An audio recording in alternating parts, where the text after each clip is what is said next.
캔들과 거래량 이동평균선이 중요하다는 사실은 기술적 분석을 하는 사람은 누구나 알고 있는 사실입니다.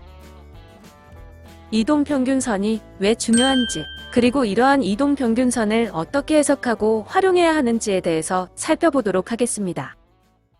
Everybody sing that shit.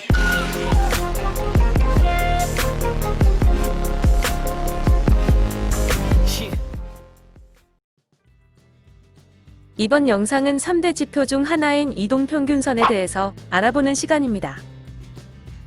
이동평균선의 정의는 연속된 일정 기간 동안의 주가를 평균한 값으로 표시한 선들입니다. 예를 들어 5일 이동평균선일 경우 최근 5일 동안의 주가의 평균값을 차트에서 연결한 하나의 선을 의미합니다. 이러한 이동평균선은 간단하게 해석할 수 있습니다. 위의 차트를 보면 주가가 5일 이동평균선 위에 위치하고 있습니다. 이러한 경우는 해당 종목을 5일 동안 매수한 사람들 대부분이 수익권에 있다고 생각할 수 있습니다. 왜냐하면 5일 동안의 평균 가격보다 주가가 위에 있기 때문입니다. 이러한 이동평균선은 격차가 많이 나면 날수록 많은 이익을 취하고 있는 것으로 해석할 수 있기 때문에 개인 투자자들이 많이 보유하고 있을 경우 조금의 주가 조정에도 매도세가 커지게 될 수 있습니다.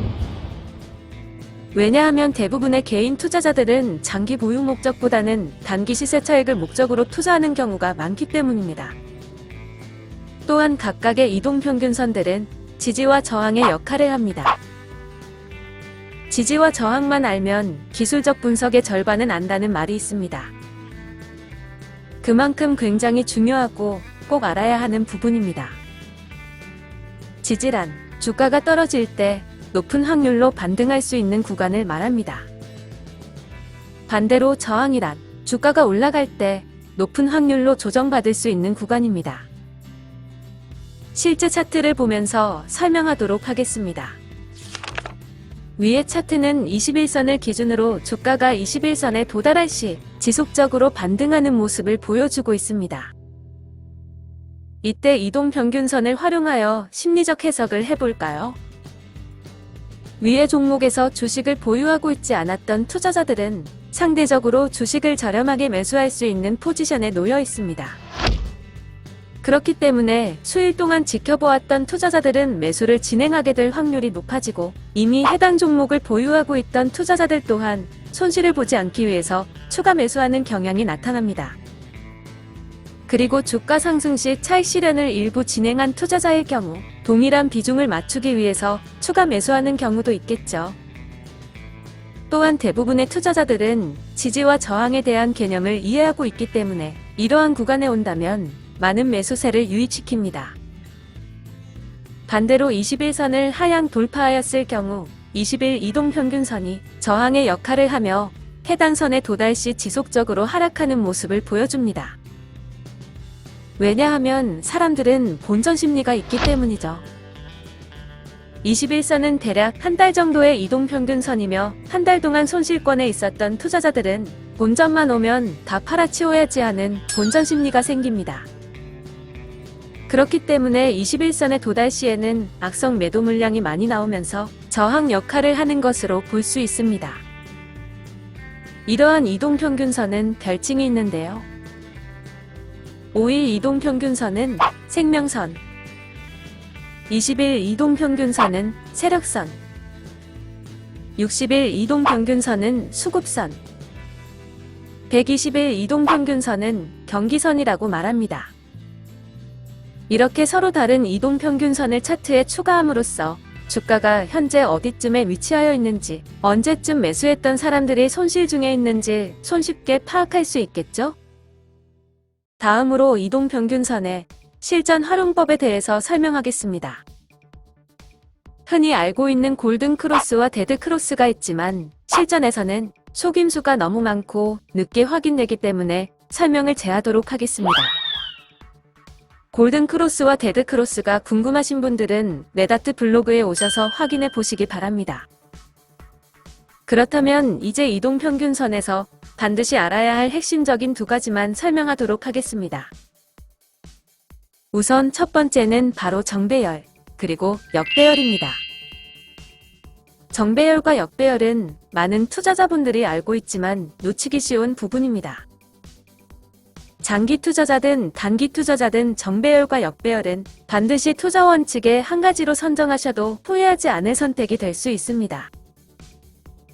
정배열이란 이동평균선이 위에서부터 나란히 단기 이동평균선, 중기 이동평균선, 장기 이동평균선 순서로 위치하여진 것을 의미합니다.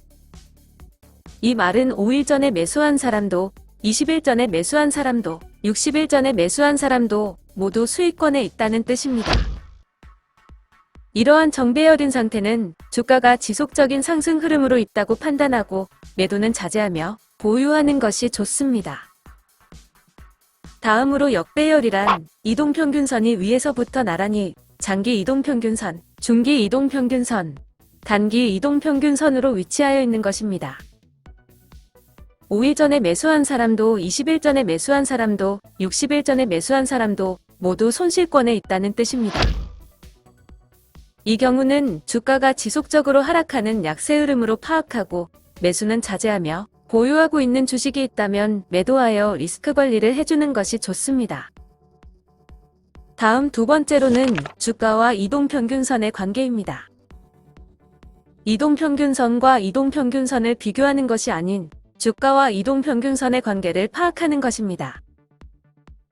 주가의 종가가 이동평균선보다 상위에 있다면 해당 이동평균선의 평균값보다 수익을 보고 있다는 뜻이겠죠? 이 부분은 단기 투자자에게 굉장히 중요한 부분이 될 수 있습니다. 예를 들어 주가가 5일 이동평균선보다 아래에 있을 경우 일주일 동안의 평균 가격보다 주가가 낮다는 뜻이며 추세가 중요한 단기 투자에서는 매수세 유입이 지속되지 않을 수 있습니다. 반대로 5일 이동평균선보다 주가가 위에 위치할 경우 일주일 동안의 평균 가격보다 주가가 높다는 뜻으로 지속적인 매수세 유입이 될 수 있는 확률이 높아지는 것이겠죠? 마지막으로 이동평균선에서 일반 투자자들이 놓치기 쉬운 부분을 이야기해보려 합니다. 사실 개인 투자자들은 일봉 차트를 주로 확인합니다. 하지만 일봉뿐만 아니라 주봉, 월봉도 함께 해석을 하면서 세력의 방향성을 해석할 수 있어야 합니다. 즉, 개인 투자자들에게 더 중요한 차트는 주봉 차트와 월봉 차트입니다. 아시겠지만 개인 투자자와 세력 간의 싸움은 상대가 안 됩니다. 세력과 정면 승부를 펼친다면 개인 투자자들은 돈을 잃을 수밖에 없는 것입니다. 하지만 개인 투자자들은 세력들보다 훨씬 유리한 점이 있습니다.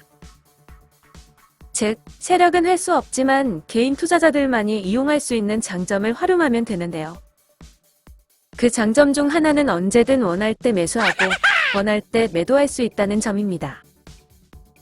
세력은 운영하는 자금이 너무 크기 때문에 매수한 종목에 대해서 손쉽게 손절을 할 수 없습니다. 왜냐하면 세력이 손절을 한다면 움직이는 돈의 덩치가 크기 때문에 주가가 크게 움직이고 자칫 잘못하면 세력은 큰 손실을 볼 수 있습니다.